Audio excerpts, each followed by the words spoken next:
waiting for Ben Simmons to get on the court since he was drafted in 2016. And through 11 games this year, it has most certainly been worth the wait. Not only are the Sixers a surprising 6-5, they've become a league pass alert, especially when Simmons and Joel Embiid are on the court together. While they rank 20th in offensive rating and 8th defensively overall, look how the numbers jump when this dynamic duo play together. They've already developed a nice chemistry in the pick and roll, where Simmons can use his elite vision to find Embiid at the rim. And if teams want to give him room to dare Simmons to shoot it, it opens up pick and pops for wide open threes for Embiid. And he's even getting fancy with the behind the back flips for the pop as well. It's also a good sign that Embiid can slip the screen to the basket and Simmons is on the same page to find him with the alley-oop. Without a doubt, this pairing will keep defensive coaches up at night. Now let's look at Simmons' game and how his accomplishments hold up. If he continues his current pace, he'll be one of only 9 players ever to average at least 17 points, 9 rebounds, and 7 assists a game. And among the other 8 players, only Oscar Robertson was a rookie when they accomplished this. While he shoots with his left hand, he does everything else with his right, and it is almost unheard of for a guy that shoots jumpers with his left hand to finish almost exclusively at the basket with his right. He is clearly much more comfortable shooting these close shots righty, and he likes to rely on this running hook shot from 6 feet over the defender. However, there are tons of instances where he should shoot with his left hand for an easier finish, yet still tries to awkwardly twist to release it right-handed, and I feel it will be a problem until he works on his left. I don't mind the running hook with his right so much, but he's already struggled to finish over NBA athletes, so he'd be wise to develop a variety of finishes. Otherwise, he'll remain an average finisher at the basket, which would be unacceptable for a guy his size and speed. What makes things hard to believe is that Simmons is scoring and shooting well even though he has almost no jump shot to speak of. I truly believe he is a righty who should be shooting right-handed. And I even found a pull-up from the free throw line where he did exactly that. It wasn't pretty, but there seems to be a natural desire to shoot it this way, and it's weird. That said, we have some evidence of his pull-up from 15 going in. Notice how much room the defense will give him. And going to his right, the hip is usually already in line with the basket, so there's no need for any in-air turn. Yet you can see how his body still needs rotation, as if it wants to have the right hip in line and he's fighting himself. Most of his pull-up shots find him shooting on the way down, dissipating all the energy generated from his legs, requiring him to use mostly his arms for power. Shooting like this will most likely limit his field goal percentage, since his arms should be only concerned with arc and keeping the ball straight. Another issue is with the pre-turn.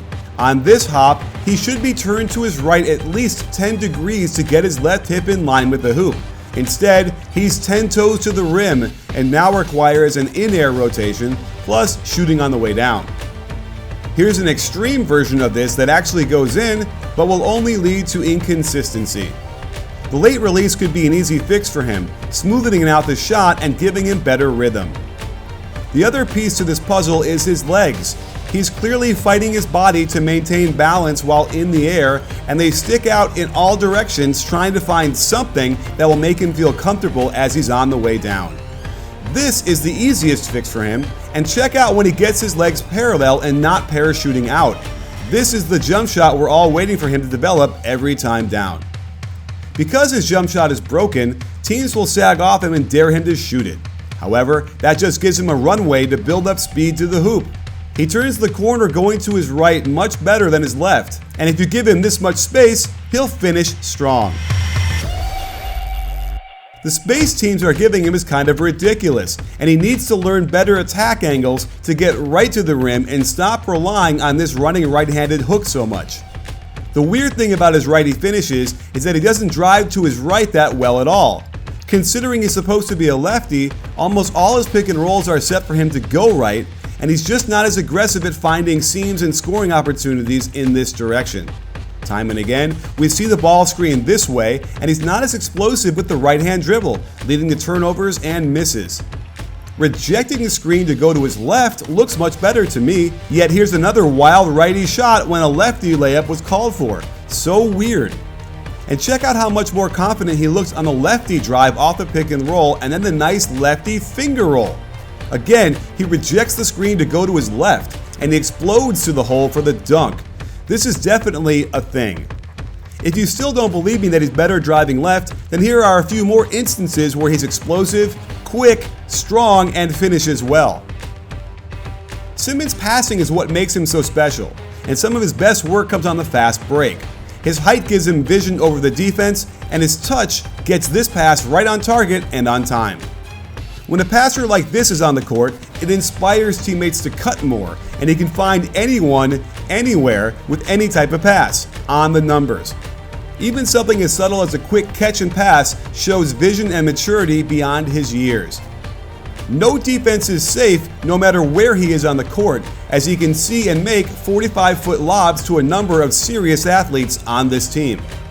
His feel for the game belies his years. Again, a subtle thing, but watch how he doesn't wait to land before firing a pass to the wide open Saric for the 3-ball.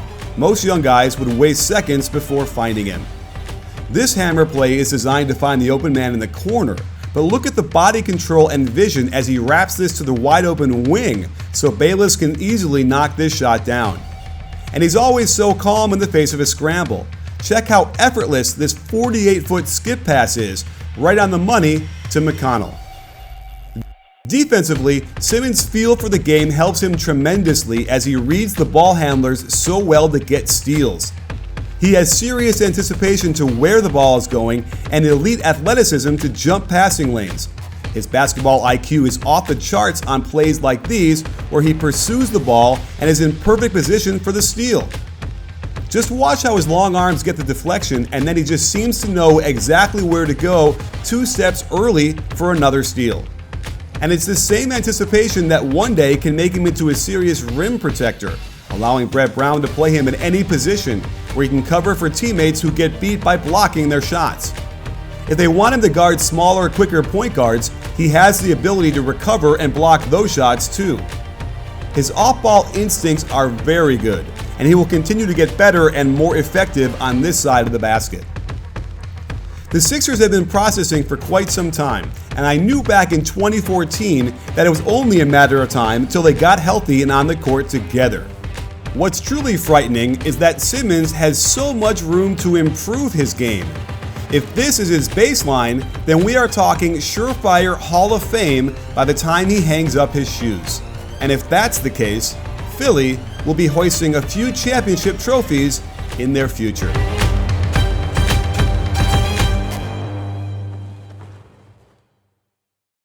Sports fans, to see more of our great NBA content and analysis, make sure to hit the subscribe button, but also click the bell and adjust your settings so you can get an alert the second our videos drop. Because trust me, you're going to want them hot and fresh. You in?